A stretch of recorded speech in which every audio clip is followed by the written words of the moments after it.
ڈاکٹرنی بننا ہو، مگر مجھے تو پتہ تھا میں تو تھی ہی پیدائشی ڈاکٹرنی۔ تبھی محنت کا ذمہ دوسروں کے سروں پہ ڈالے میں سکون سے کھاتی پیتی اور سوتی رہتی تھی۔ اسکول کے پہلے ٹرم کا رزلٹ آیا تو میں تمام سائنسی مضامین میں نہایت ہی اچھے نمبر لے کر فیل ہوئی تھی، اور سب سے خاص بات تو یہ تھی کہ پوری کلاس میں سب سے زیادہ اچھا نمبر لے کر میں ہی فیل ہوئی تھی۔ کسی مضمون میں 3 نمبر تھے تو کسی میں 5۔ بس اب یہ سمجھ لیں کہ میں نے فیل ہونے میں پہلی پوزیشن لی تھی، مگر اس پہلی پوزیشن سے ابا باہمت دکھی ہوئے تھے۔ مجھے کچھ خاص باتیں یاد تو نہیں رہتی، مگر ابا کی آنکھوں میں آنے والی نمی مجھے آج بھی یاد ہے، جو میری رپورٹ کارڈ دیکھنے پر آئی تھی۔ پوری زندگی میں انہوں نے بس ایک ہی خواب دیکھا تھا اور ایک ہی خواہش تھی کہ ان کی اکلوتی لاڈلی ڈاکٹرنی بنے۔ اپنی جوانی کے دنوں میں وہ ایک بار شہر میں کسی ڈاکٹر سے بڑی اماں کا علاج کے سلسلے میں ملے تھے، تب سے وہ ڈاکٹرنی کے فین ہو گئے تھے۔ انہیں لگتا تھا کہ ڈاکٹرنی فرشتہ ہوتی ہے، فرشتہ، اور ڈاکٹرنی کو جو عزت ملتی ہے اس کے تو کیا ہی کہنے۔ بس تبھی سے وہ ایک ڈاکٹرنی کے باپ ہونے کا فخر محسوس کرنا چاہتے تھے، مگر گاؤں میں کوئی خاص طبی سہولت یا اچھی ڈاکٹرز بھی وہاں نہیں تھی۔ تو ان کی چاہت تھی کہ ان کی بیٹی گاؤں کی پہلی ڈاکٹرنی بنے، مگر میری رپورٹ کارڈ نے ان کے سارے خوابوں کو چکنا چور کر دیا تھا۔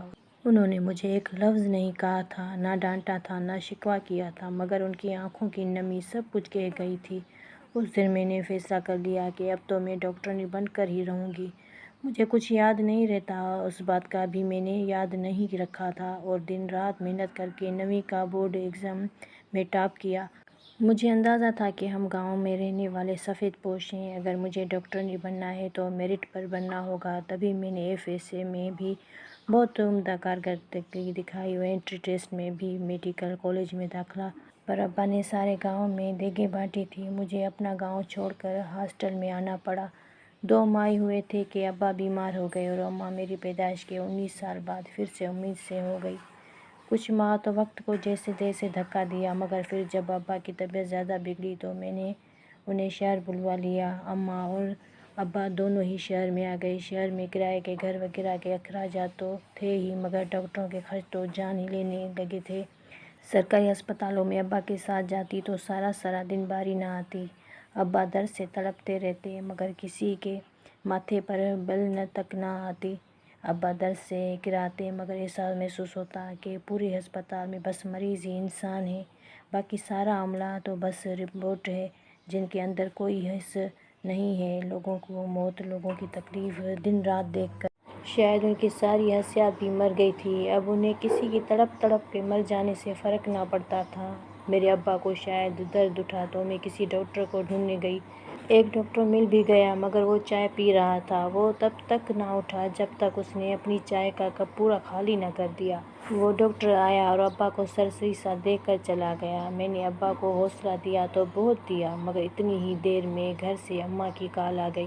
انہیں درد اٹھا تھا۔ میں فوری طور پر لیبر روم گئی تاکہ ایک بار جائزہ لے لوں، پھر اماں کو لے کر آؤں، مگر لیبر روم کا حال میری غیرت کو للکار گیا۔ مرد حضرات کا عملہ بلا جھجک اور بلا کسی روک ٹوک کے لیبر روم کے اندر آ جا رہا تھا، اور عورتیں اسی حالت میں بغیر کسی چادر کے تڑپ رہی تھیں۔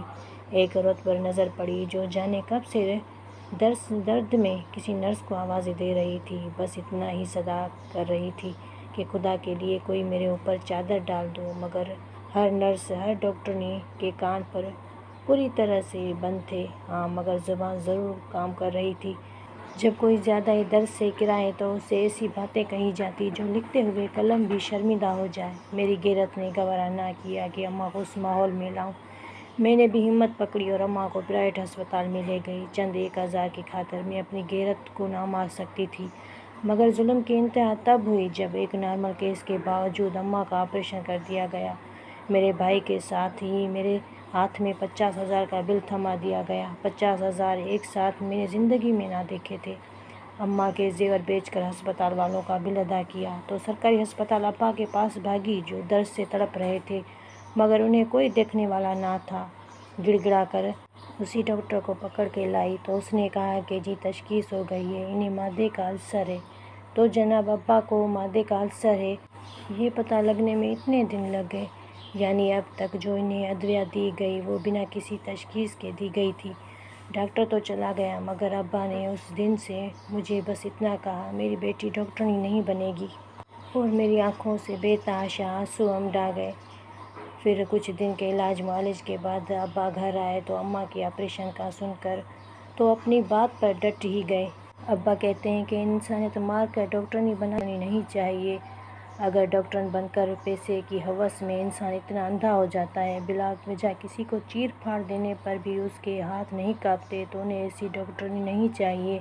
میں سارے ڈاکٹرز کو برا نہیں کہتی، دنیا میں اچھے ڈاکٹرز بھی ہیں، مگر اتنا ضرور کہتی ہوں کہ اگر آپ بھی کسی کی تکلیف دور کرنے کے بجائے پیسے بٹورنے کے لیے ڈاکٹر یا ڈاکٹرنی بن رہے ہیں تو ہاتھ جوڑ کر درخواست کرتی ہوں کہ ہمیں نہیں چاہیے ایسی ڈاکٹرنی۔